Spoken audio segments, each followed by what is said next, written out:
Glad to have you here on this edition of Mid-South Viewpoint. I'm Byron Tyler. Kelsey Martin is a dear friend that we've known each other for a number of years. She used to be with a nonprofit in ministry here in town that we would get together and talk about. But she has found a new home in Advance Memphis. And Steve Nash and the team there are doing an incredible job in 38126 zip code and have been for, it's hard to believe, 20 years now. And they've got some exciting things happening. This is an evolving work in South Memphis. And if you don't know about Advanced Memphis, you're about to learn and discover some exciting things.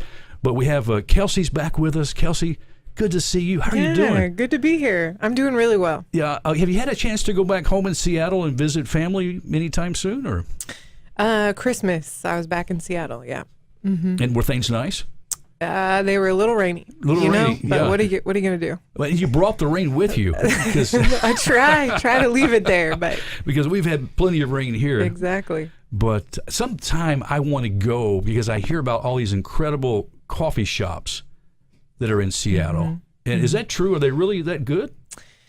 I can't say that I'm a coffee snob. That was one thing I didn't inherit. My dad's a garbage man and he was a Folgers man. So my palate isn't very refined, but they are fun to go to and to visit. Hey, I'm a Folgers guy too. As a matter of fact, that's kind of the coffee of choice here because I'm the guy who runs the Sam's and buys the supplies. Exactly. And I always buy the Folgers, good to the last drop.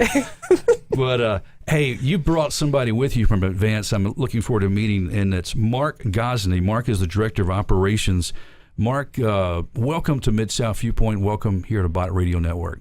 Thanks, Byron. I appreciate it. Appreciate the opportunity. Now, are you homegrown? Are you from Memphis? I was raised in Memphis, yes. Okay. What area of town did you grow up in? So, grew up in Southeast, went to Wooddale High School, graduated from University of Memphis, and through a bunch of different things, ended up working for Smith & Nephew Orthopedics for 27 years. And then after that, about 3 years ago, I came on full-time staff at Advance Memphis. Okay. And how did you first discover Advance, and when did you hear about Advance? Well, that goes back all the way to when Steve Nash, the founder, was in high school. And that my wife and I went on a ski trip with Young Life, and Steve was a student at that point.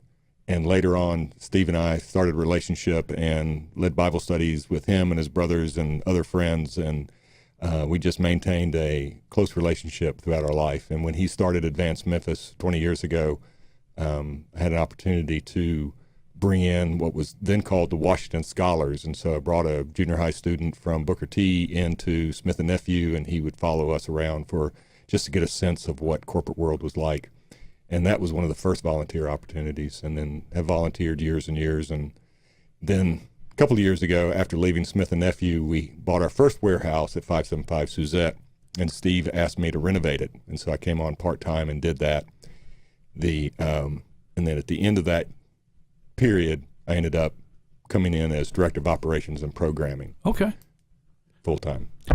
Let's back up just a second here, if we can, Kelsey. When you transitioned from another nonprofit here with Advance Memphis now, tell me about that for you, because I know you had been involved for many years with Women of Hope International. Mm-hmm. Yeah, Women of Hope is coming up on our 10-year anniversary, and still really dear to my heart.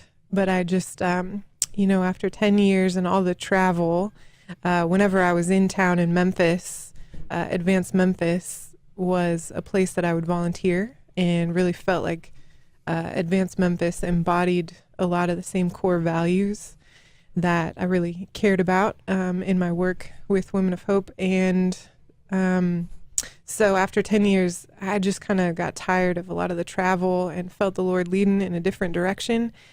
And in Advance Memphis, really, I'd forgotten that I had always said if I didn't work where I was working, Advance Memphis is the only place that I'd want to work, because I felt so passionate about and when you talk about travel, you're talking about traveling overseas, because primarily the main work of Women of Hope was over in Sierra Leone. Yes, it is. Yeah, and now they do trainings in other countries throughout the developing world. So it was a lot of travel, and yeah, after 10 years, it was a lot. But there, there is some, as you mentioned, there are some really unique similarities if you think about it. It's pretty exciting to be able to bring that type of concept, which is happening at Advanced Memphis. You want to talk about that a second? What you see, some of the parallels, and really how that is a big asset, especially to the 38126 zip code.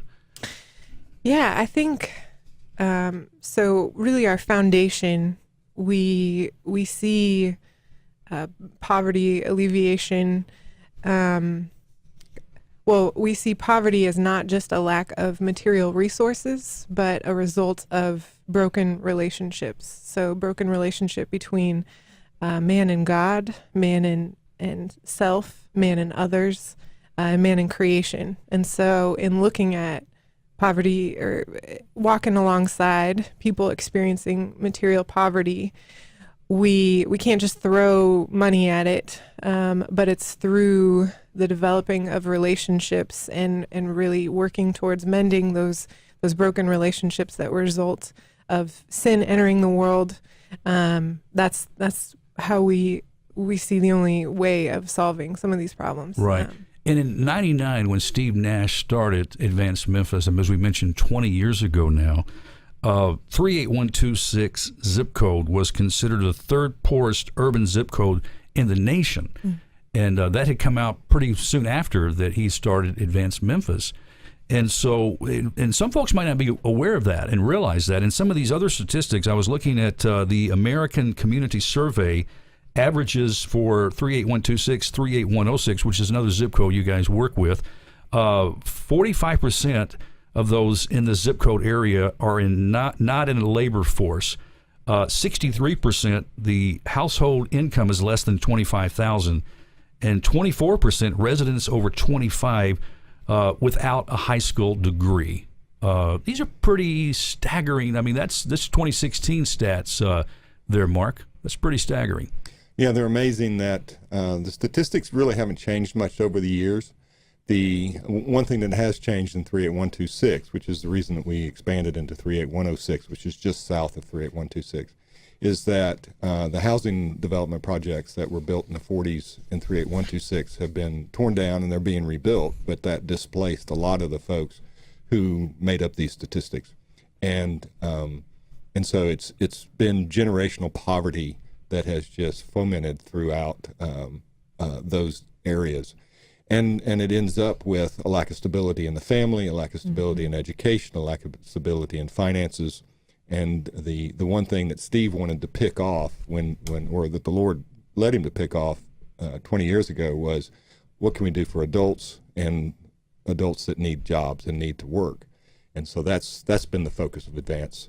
And that once you start working, there's a dignity that God gives us from work. And if you're working and the community is working, then the community prospers. And through that, since it's by God's design, it is God's glorified. And so that's the underlying work that we do there. And and so we see individuals change. We see a transformation by saving grace and common grace of people able to start work regularly, start saving money, start changing their economic status as they get deeper and deeper into a more stable lifestyle. Having spent so many years in the corporate world like you did, over 27 years, as you mentioned, and now as the Director of Operations at Advanced Memphis, what are some of your biggest concerns as you do your job on a day-to-day basis? Well, I think with regard to our folks, our neighbors, the people that participate in our programs, it is that generational poverty weighs down on folks, and it is really hard to come out of it. There are a lot of, and as Kelsey said, you just can't throw money at it.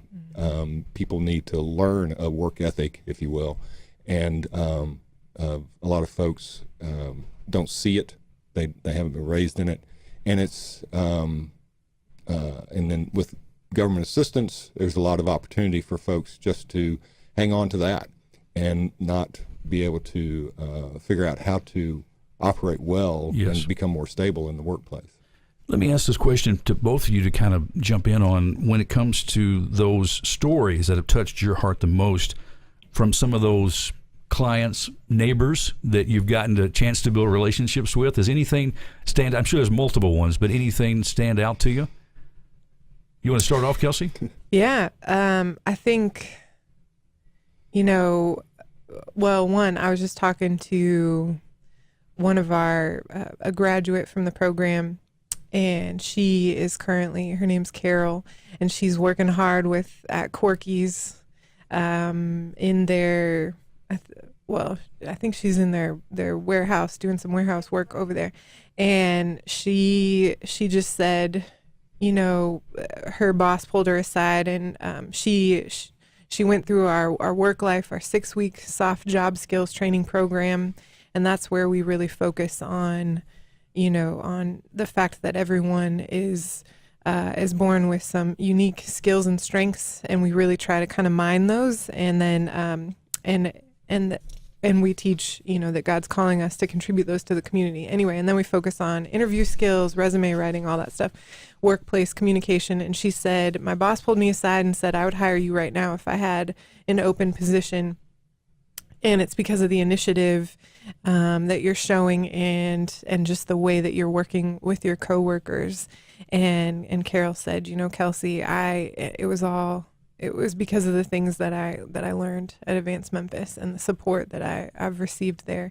And I think the thing that stands out consistently is just that I feel like we have a family environment, and Yes. And just that we're really about going deep with our neighbors and supporting each other in a reciprocal learning kind of way. Like I have something to learn from you, you have something to learn from me. So let's learn together and grow.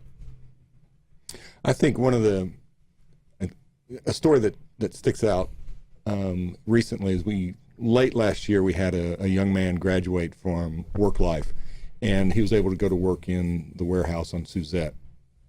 So I pulled past there one day going to work, and it was about time for work to start in the warehouse. And as I was driving down the street, this guy comes running. He's running towards the warehouse with his work boots in hand, just because he's trying to get to work and get there on time. And he didn't seem that late, but for some reason he was running, and he had a smile on his face. And I know that he was doing a good job for us there. And that's just the opportunity to work in the neighborhood for other people to see someone going to work is a great ad for us. And then for folks to drive by and say, that's where people go to work in our neighborhood. And that's the value of the warehousing that we're trying to do. And I think a statement that I've talked to Steve Nash on previous programs that we've done interviews with, and it's more about a hand up instead of a hand out. Mm-hmm. I think it's what you guys really kind of are about, is keeping the dignity of human beings, providing Definitely. the toolbox, as you mentioned. I mean, the bread and butter really of you guys is the work-life program, as you mentioned. I mean, that's really the heart of connecting. That's where the heart of connecting with your residents in the community where you serve. Right, and so work life is the entry point. It's the primary entry point of folks coming in that have never really experienced Advance before. Maybe a family member or a friend has referred them, but they hear that if I go here, they call us school. And though we don't do that, we don't think of ourselves as school, but it is school. Matter of fact, a guy corrected me the other day, and he said, "No, school." I went, "Oh yeah, okay, school." And it's the opportunity to learn how God wants us to work, and how all the relationships work together. And it's a great program. And so that once someone graduates from that program, the 6 weeks program, and passes a drug test, they're eligible to go into our staffing program, or our economic development group employment development group Right. will refer them to a direct hire opportunity they see, and try to match, as Kelsey was saying, the skills and abilities that individuals have to the jobs that we see coming towards us, and the ones that we may use through staffing or outsourcing in our warehouse. Well, in addition to the work-life program, other stepping stone programs include the matched saving programs, GED preparation, and addiction recovery programs. And there's a whole lot of other ones too. And we're not going to have time to address all. And I want to have you guys come back regularly to be able to talk about these and even bring back some of the residents can share their stories. It'd be awesome. Yeah. But I'm not a drummer, but I need a drum roll right now because there is a brand new 66,000 square foot warehouse. What does this mean for Advance Now? I mean, this is the second warehouse that God has allowed you guys to possess. So there's been a dream for a while to bring work into the neighborhood, and we struggled to figure out what that would be. Hey, can we stop here a second, Mark, and talk about why that's important to bring the work in the neighborhood itself? Well, as I said before, it does a couple of things. One is you see people going to work, and transportation is a huge issue. If you look at some of the other statistics that are common for neighborhoods experiencing generational poverty, transportation is really low. And a lot of the warehousing work that is in Memphis is a long way from South Memphis. It's south of the interstate. It's in North Mississippi or Southeast Memphis. And so to get across town is difficult, and bus systems aren't great. And I spent a little time in the area, and I've met residents, and it's hard for some people who live in the suburbs and outside the area to understand. There are people who live there that don't even travel more than a few blocks from their neighborhood. Oh, right. I mean, it's not like that like we're used to hopping in our cars or, hopping on a bike and going, across town or riding the Green Line. This isn't something that happens for the most part. Well, no, it doesn't. And you can be trapped in your neighborhood, if you will, because, and so you only shop at a corner market. And to go to a real grocery store takes quite a while, and you have to go by bus, or you have to hitch a ride with somebody else, and so those all things work out. But so having the warehouse in the neighborhood is sort of the same thing. Is right. You can walk to work.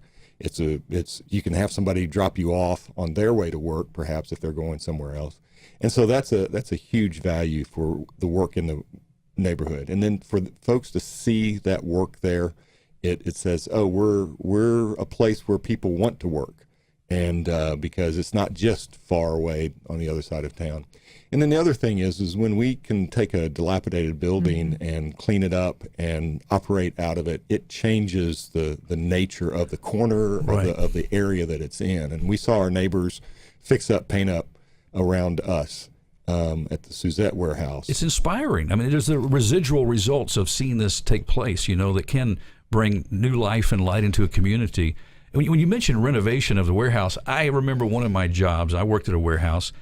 Oh my goodness! And I didn't feel like I was safe in some places because you know how you'll have bins. These bins were made out of old wood and they stacked up real high. And when I would drive a forklift by, I was wondering, is it going to fall on me? And it was so dirty. It was dark. Sometimes places I was trying to get to move skids and supplies, I couldn't hardly see very well. So I didn't feel real safe in there. And that job didn't last real long.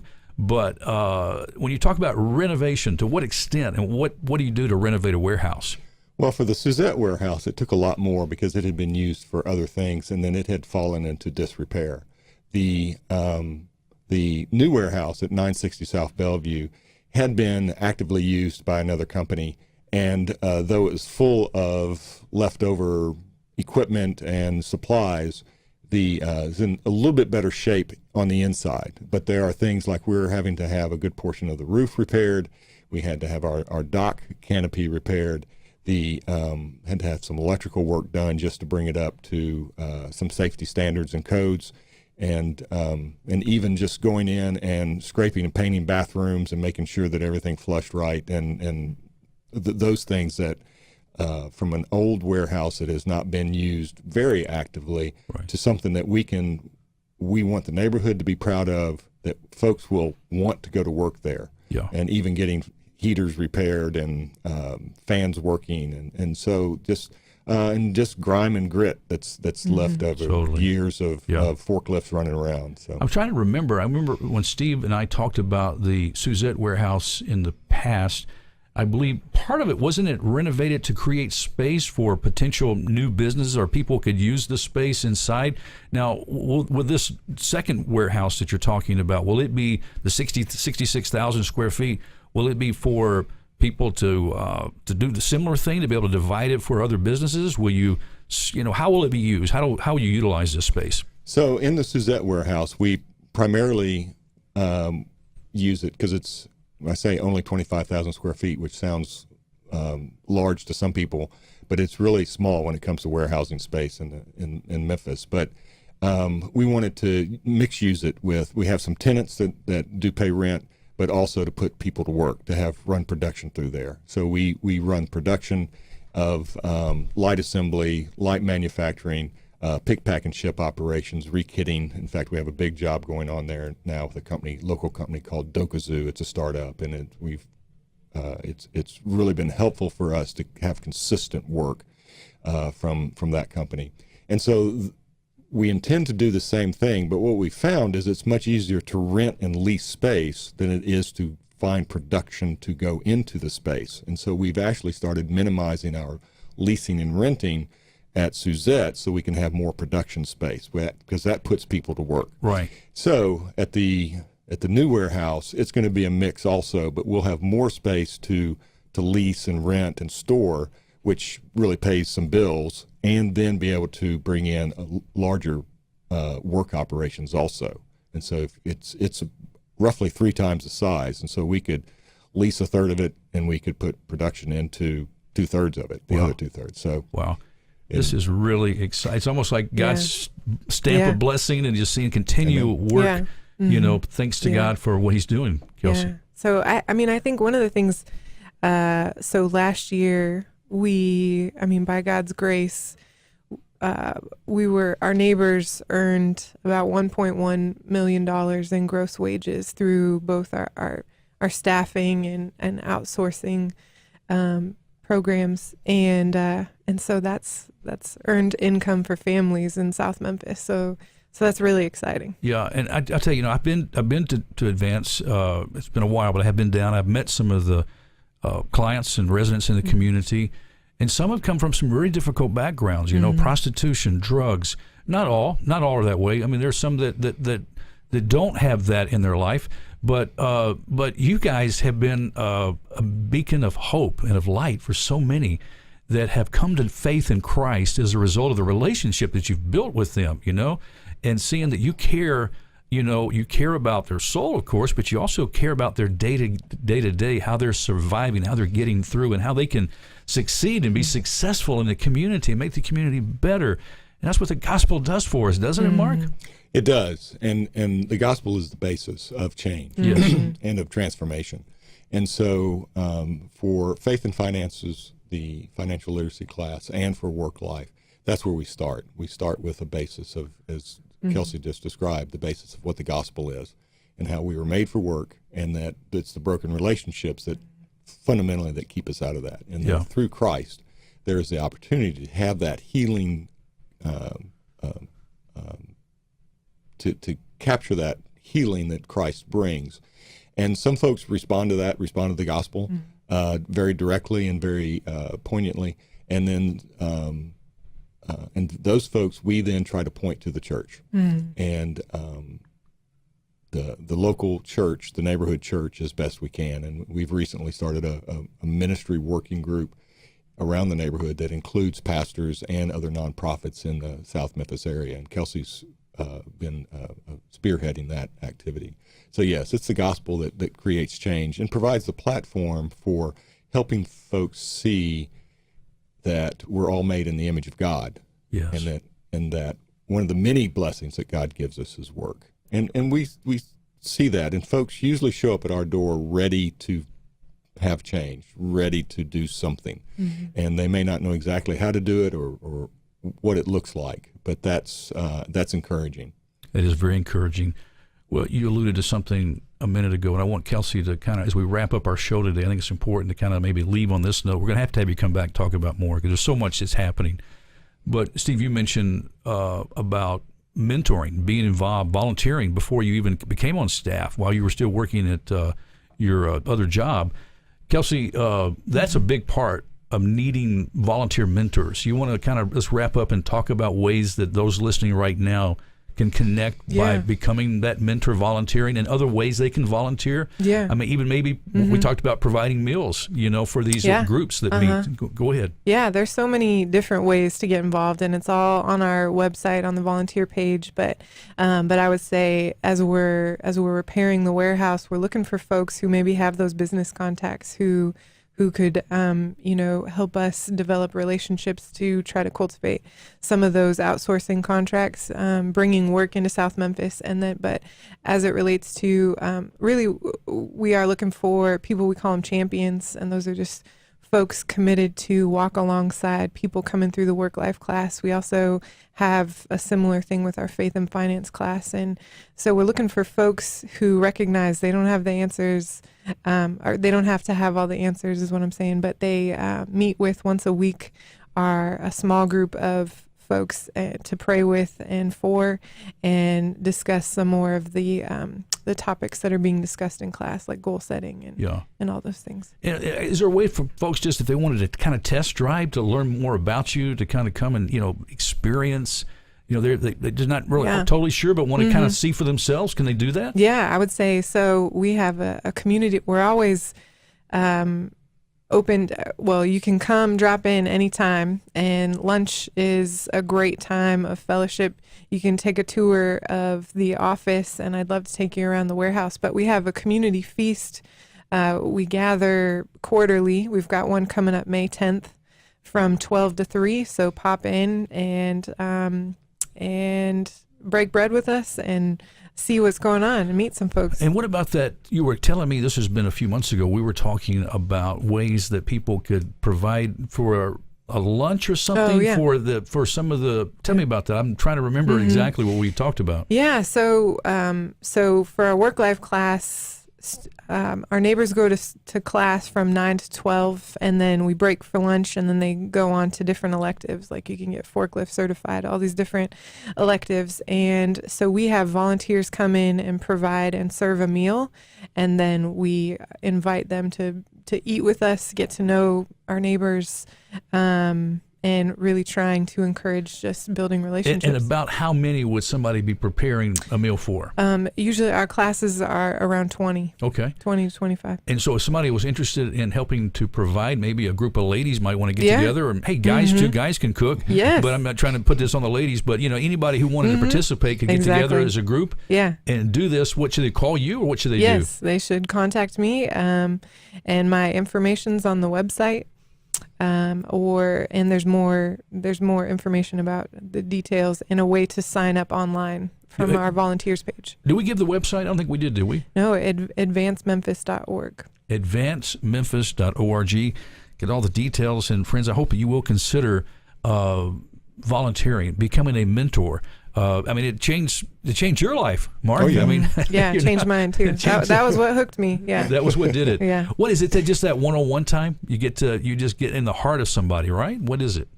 Well, I think it's you get to experience a culture that's different, that's right down the street, and it puts a person into what might be just somebody that you'd never meet and talk to. Yeah, and makes it more personal. The opportunity to get to know folks. I remember after working there, and one of the first times of driving down the street and somebody turning away from what they were doing and just waving, I was like, oh, I know that person. And so the opportunity to meet somebody that's a little bit different and yet is a lot of fun, and many times just looking for the right opportunity to go to work.